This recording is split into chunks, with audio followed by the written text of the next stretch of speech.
राधे राधे जी। आप सभी को भाई दूज की हार्दिक शुभकामनाएं। मेरे चैनल भक्ति रस विधि मानसी में आपका स्वागत है। तो चलिए जान लेते हैं भाई दूज की तिलक विधि और भाई दूज की कहानी।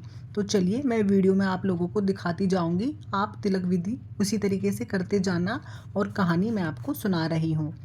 भाई दूज की कहानी। सूर्य भगवान की स्त्री का नाम संज्ञा देवी था। उनकी दो संतानें, पुत्र यमराज तथा कन्या यमुना थी। संज्ञा अपने पति की उद्भिद किरणों को सह न सकने के कारण उत्तरी ध्रुव प्रदेश में छाया बनकर रहने लगी। उसी छाया से ताप्ती नदी तथा शनिचर का जन्म हुआ। इसी छाया से अश्वनी कुमारों का भी जन्म बताया जाता है, जो देवताओं के वेग विगज माने जाते हैं।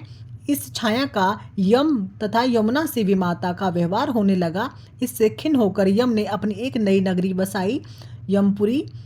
यमपुरी में वह पापियों को दंड देने का कार्य सुचारू रूप से करता था। भाई को देखकर यमुना जी गोलोक चली आई, जो कि कृष्ण अवतार के समय भी थी। बहुत सा समय व्यतीत हो जाने पर एक दिन सहसा यम को अपनी बहन की याद आई। उन्होंने दूतों को भेज यमुना को ढूंढा, मगर वह न मिल सकी। फिर यमराज स्वयं ही गोलोक गए, जहाँ विश्राम घाट पर उनकी भेंट यमुना जी से हुई।